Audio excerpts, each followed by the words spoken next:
Okay, I'm ready to get started. Sorry for the delay. So yesterday, we started talking about, what did we start talking about yesterday? Earthquakes.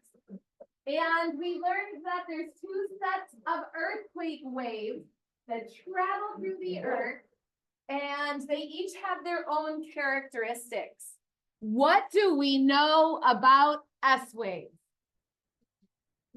They're slower. They arrive second. They only go through solids. Which way do they move? Side to side or up and down. Good. Now can we do the same thing? Probably not as easily for P waves, but P waves, what are they called? Primary. How fast do they move? Fast. When do they arrive? First. How do they move? Push and pull. And what can they go through? Everything. Okay, good. So what you may have already realized from lab, the Earth's Interior Lab, which I believe everybody, and no matter who the lab teacher is just about finished, if not all the way done with the Earth's Interior Lab. One thing the lab mentioned is the earthquake waves are one way that scientists have then been able to come to the conclusion of like which layers are solid, which layers are liquid, how thick they are.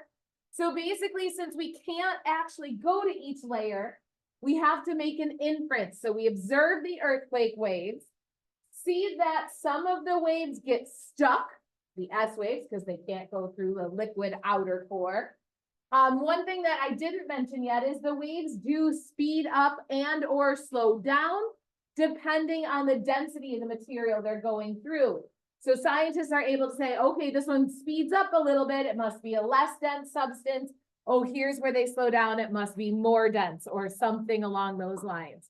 So earthquake waves have been very helpful for figuring out what the inside of the earth might look like. But more importantly, we need to know about earthquake waves so that you know how to be prepared for them. And we're going to be using page 11 of your reference table, which if you look at it, doesn't look that intimidating. Just one simple graph with two very basic lines. But what we're going to be doing is we're going to be doing some stuff with that graph that you've probably never done before. I mentioned yesterday that I think this is the hardest thing we're going to do all year. Not because it's really that hard, but because we're going to be doing 4 different things with this graph. And you do have to be able to say, okay, this question's asking me to do this. And this other question's asking me to do that other thing. So what we're going to do is walk through over today and Monday. We're going to walk through the 4 different things you have to do with this reference table. And then we're just going to practice the heck out of it so that you get comfortable with it. Like I said, I'm not worried about it, even though I think it's the hardest thing we're going to do all year. The one thing I do need from you guys, though, is if you're confused about what we do first, speak up, because then you're going to be confused about what we do second. And then if you really don't know how to do the first 2 things, the third and the fourth things are going to be very, very confusing. On that, when I give you 5 or 6 questions for homework, I really need you to do them because I really need to know if you get it or if you don't. So definitely do your part is really what I'm saying right now. I can't do this for you. You have to do the practicing and the paying attention and the speaking up for yourself this chapter or this section of this chapter. With that being said, let's go ahead and get started. So yeah, we got to do it. So first things first, there's 2 vocab words that we have to get out of the way. And the first one is origin time. So when we're talking about an earthquake, origin time, what do you think that means? It's the time at which the earthquake originated. So yes, it's the time at which it starts. So I had you go to page 16. Page 16 does not have any more vocab words listed on it, but there is a significant blank space at the bottom. If you've already written in that space, there's only going to be 2 words. If you could just squeeze those 2 definitions in that blank space. The first one is origin time. And that definition is not very long. It's just the time at which the fault shifted to produce an earthquake. So just like TJ and Fulton said, it's the time the earthquake started. It's the time the plates moved. Whether they came together, pulled apart, or slid past each other, it's that exact moment in time.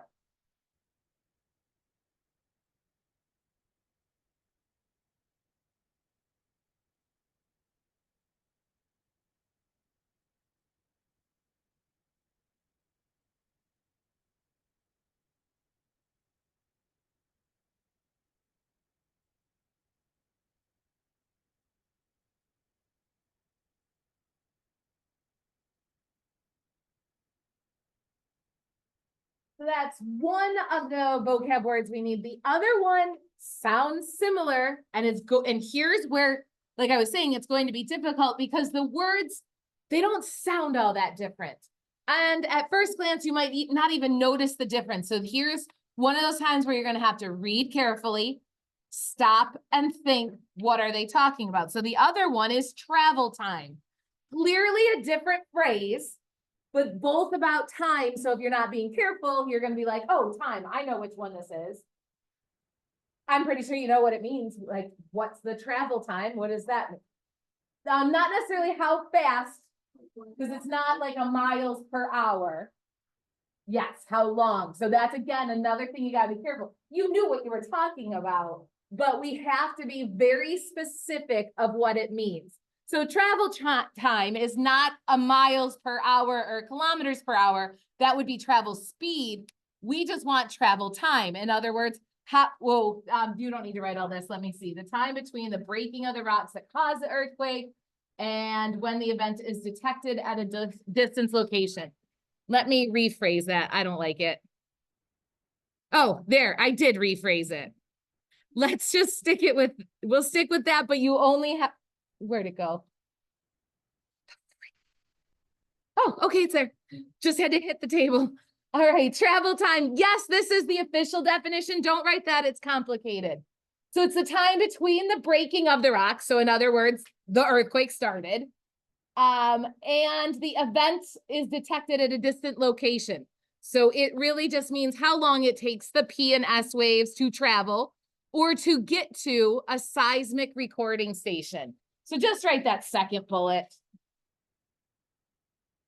Just like you guys said, it's how fast or how long it takes. So from the moment the earthquake happens until it arrives at a seismic recording station somewhere else. The video yesterday showed you seismic recording stations. They were that pen that was traveling on a piece of paper, and when the earth shook, the pen shook, and it almost looked like a heartbeat. Like if you've ever seen heartbeats on a monitor, that up and down. So that is the earthquake recording stations I'm referring to. So again, I mentioned this yesterday. I just said my words. I said earthquake recording station. Here I say seismic recording station. Again, those mean the same thing. Seismic is a little more technical, but earthquake recording station is fine. So it's just how long it takes to get from where the earth cracked to that machine that is recording it. And with that being said, here's the reference table. So mine's really squished down so you can kind of just get an idea of it, but I would like you to have your own reference table open so you can kind of refer back and forth. So the first thing I want to point out is it does say the title of this is Earthquake P and S wave travel times. So again, these times that are listed here on the y-axis are the travel times. So how long it takes to get from the earthquake to where you're recording the earthquake. So that's travel time. Origin time is not on here. And then at the bottom is epicenter distance. What's an epicenter again?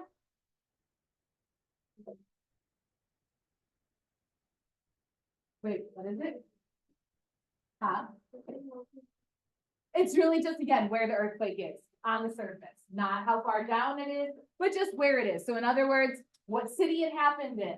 So this is saying epicenter distance. It's really just how far away did the earthquake happen from where it was recorded. Just a couple things that are on here. This says epicenter distance 1 times 10 to the third kilometers. What is 1 times 10 to the third kilometers?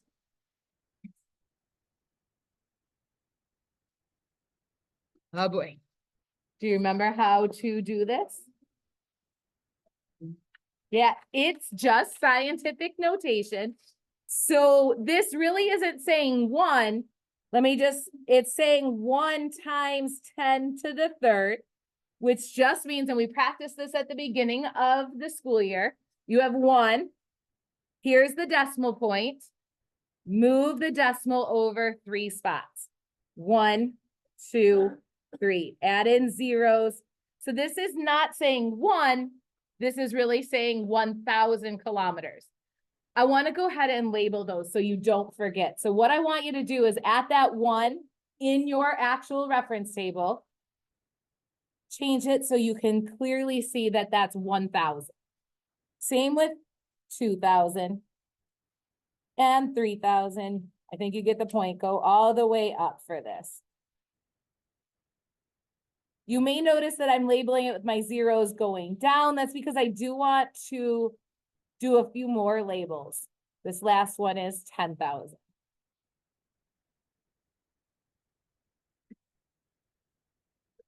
So that's all fine and dandy. They label every 1,000. But there's a bunch of lines that aren't labeled. Here is 0. Here's 1,000. Are you capable of figuring out what those little lines equal? The ones that are not labeled. Yeah, there's math you could do, but you guys all know my aversion to math. I don't like it. So just try something. Clearly they're not going up by ones. That's too small. So try something. Try 100s, 100, 200, 300, 400, 500, still not big enough. This is going up by 200s, 200, 400, 600, 800, 1,000. So for at least one little set, let's add those labels in.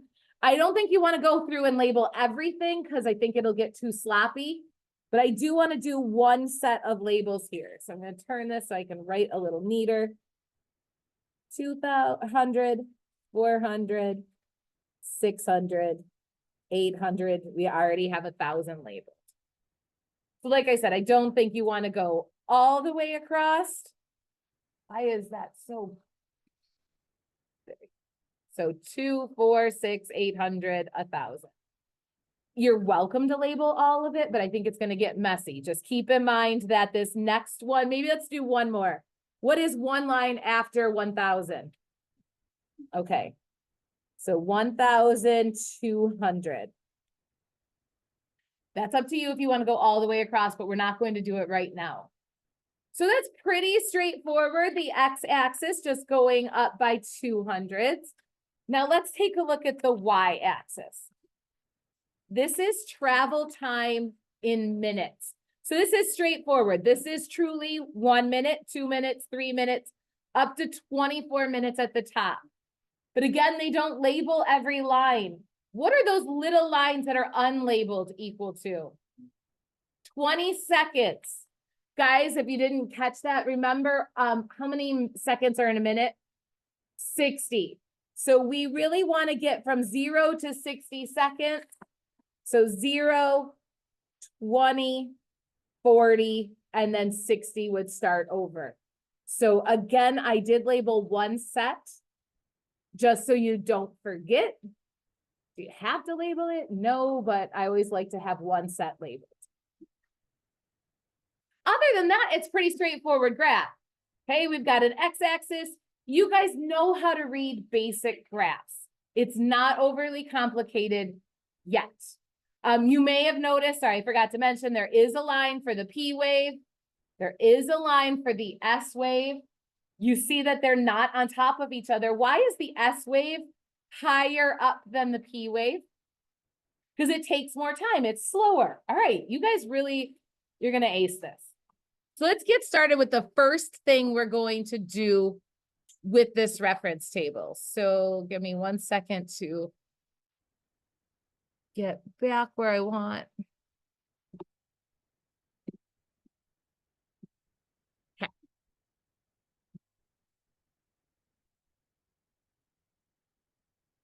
So the first thing we're going to do, which now I want to go back to that original page that I asked you to. So page 21.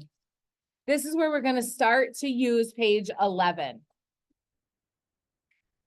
So page 21 in your packet and have page 11 of your reference table ready.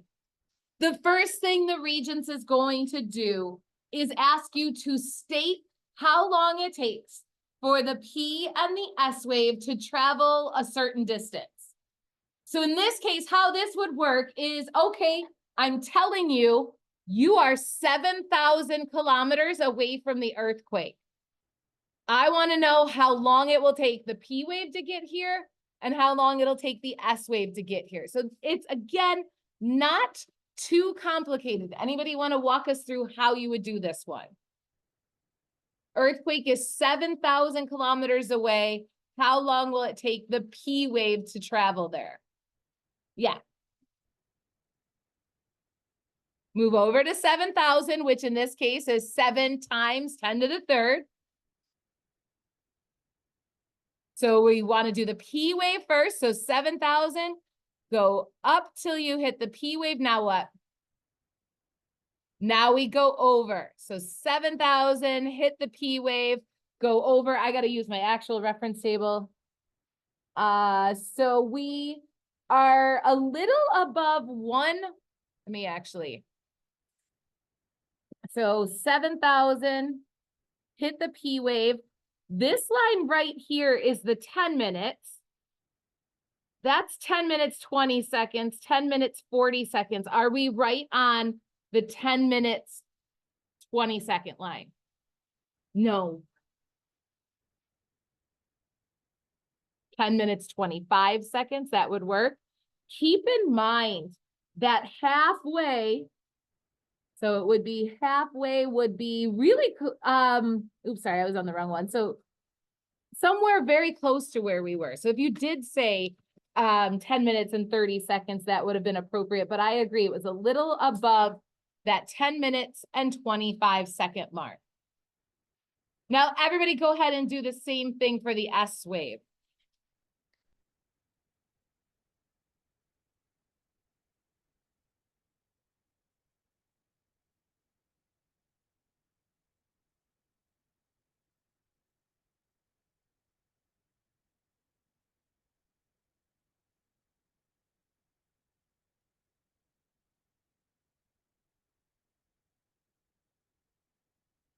What'd you guys get?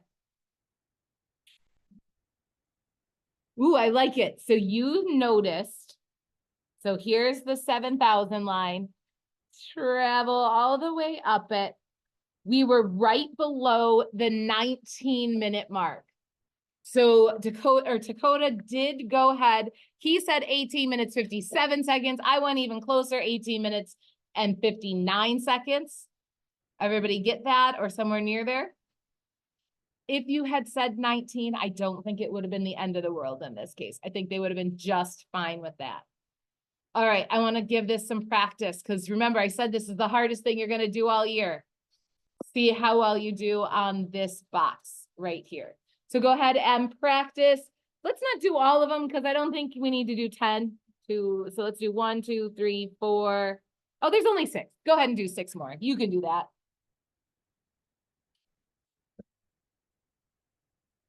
All right, so you hopefully had gone through and done them all. Like I said before, for this next one that was 3,900, you did really have to go to 3,900. Now, one thing I want to point out is that I did have you pick up scrap paper. The scrap paper might help some of you guys. I'm also going to print up bigger ones of these reference table that might just help make it a little bit easier to estimate.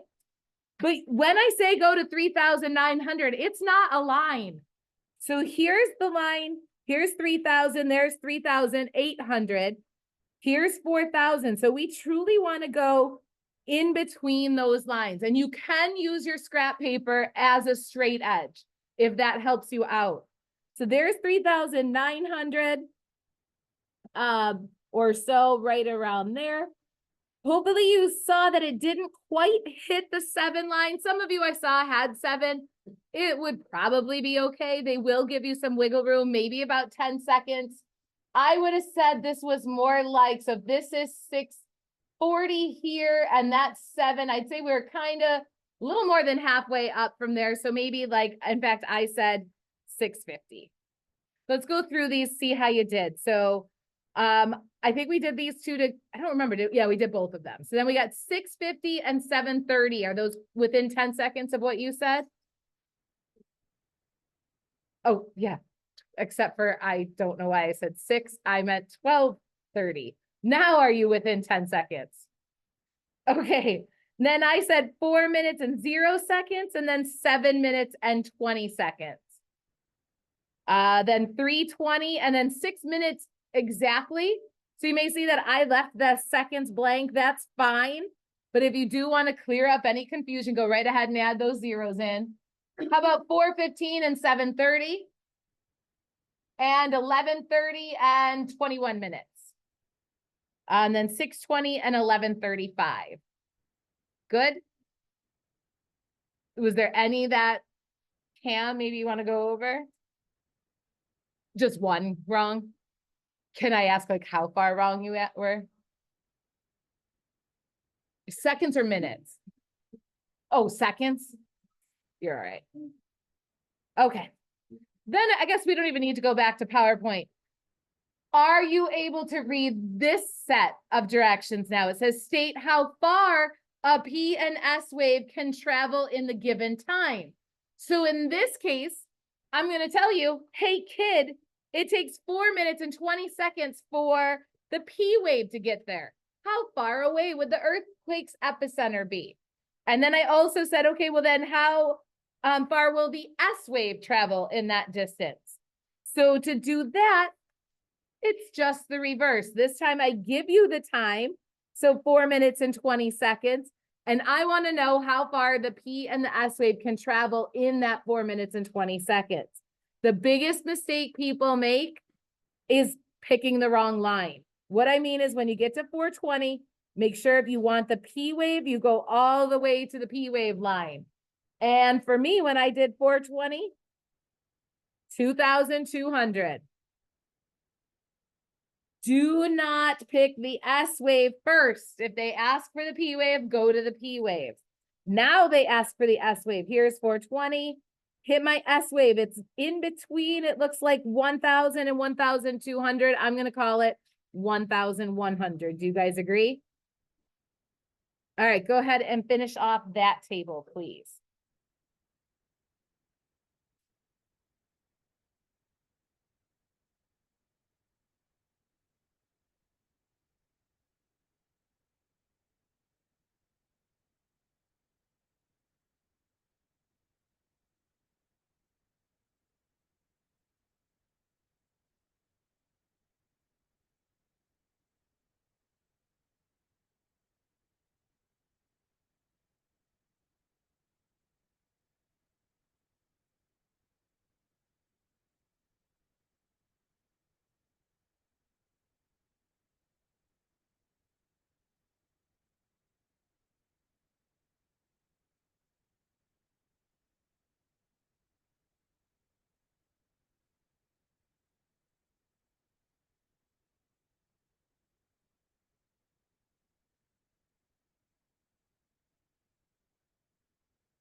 Alright, oh, before the period ends, I guess we better get, oh. Well, I didn't make an answer key yet, so if you haven't finished this box, it is homework, so homework will be the second table on page, what is that, 21?